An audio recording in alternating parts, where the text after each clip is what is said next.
Hey everyone, Richard Metal Fan here, and today we talk Ride the Lightning by Metallica. Metallica's second album released on July 27th, 1984 through Elektra Records.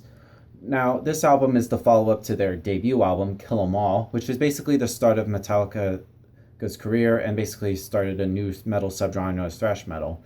And around that time, Metallica started touring a little bit more, especially the word of Metallica had been spread all throughout the US where they were touring, and I believe, correct me if I'm wrong, they started to tour over in Europe. I believe it might have been after this album, but correct me if I'm wrong.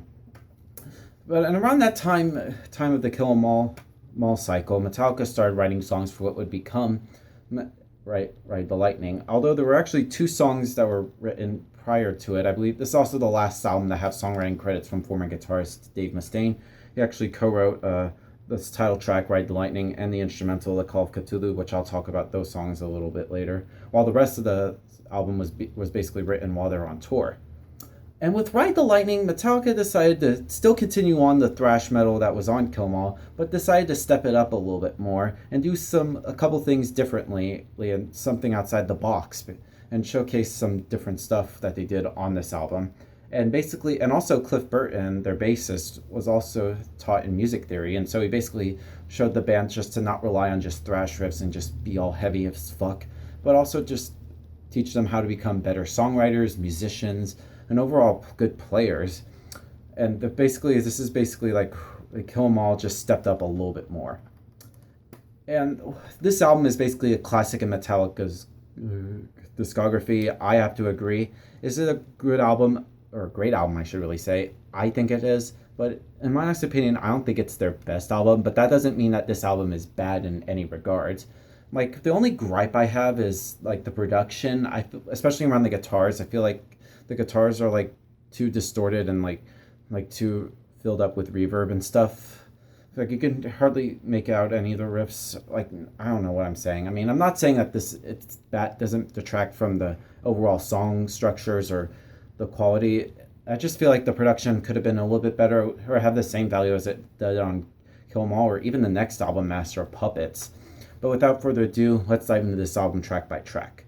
Now, the album opens up with Fight Fire with Fire, which starts things off kind of differently. Starts off with the gentle classical acoustic guitars, and then it just goes into a fast riff and boom, punches you right in the face. And I think that's an interesting and great way to start off this album.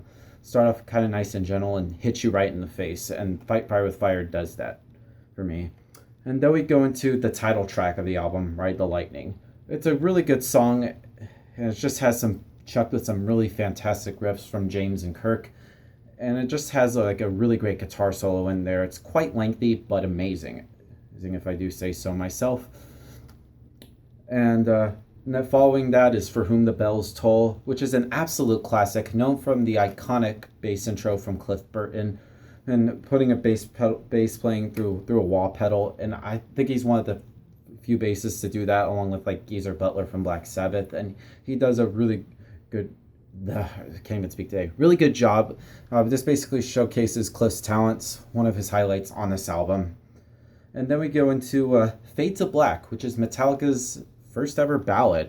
And a lot of Metallica fans around that time would have been like, what? Metallica doing ballads? No way.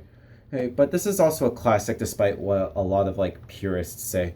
Hey, and Kirk's solo on this song is really amazing. And the song itself is written after an incident, after a show, I believe, where James Hetfield got some guitars, a guitar of his stolen, I think, and that inspired to write Fade to Black.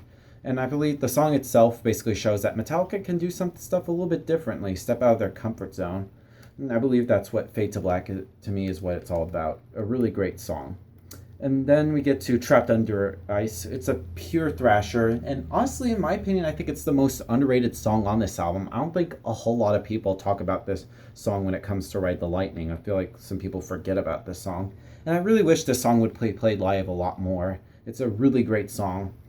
And while Escape is kind of more mid-paced a little bit, it's kind of a little bit filler, and I know a lot of Metallica fans are going to hate me when I say this, but when I first heard it, it just didn't click with me. I just tend to skip it when I first hear it. I know a lot of fans are going to hate me on that. It just doesn't do well for me. It doesn't do it for me. I'm sorry. It's just me. But then it sort of picks up again with the almighty Creeping Death, which is basically a live favorite. It's just chucked with some really good riffs, and just like the solo in there is really great. And like near like after the solo, it basically gets the people chanting "die, die, die," and fits really well live. And basically, I feel like Metallica started to play this song as like their intro song, basically, like in the last few years or so. I love this song a lot. And then the album closes with the almighty the Call of Cthulhu, which is an instrumental. It's nearly 9 minutes long, and also has a good bass solo in there from Cliff Burton. And I think it's a really great way to end this album. Now, overall, Ride the Lightning is a classic in Metallica's career and discography. I quite dig this album myself. And if I were to give this album a score, I'd probably give this like a solid 9.5 out of 10. I definitely think it's better than Kill 'Em All. Only gripe I have is I wish the production could have been a little bit better. But overall, a really great album, and the songs on there are really kick-ass. So yeah, that's my review of Ride the Lightning, guys. Thank you guys for watching. I'll see you all in the next review, and keep it metal.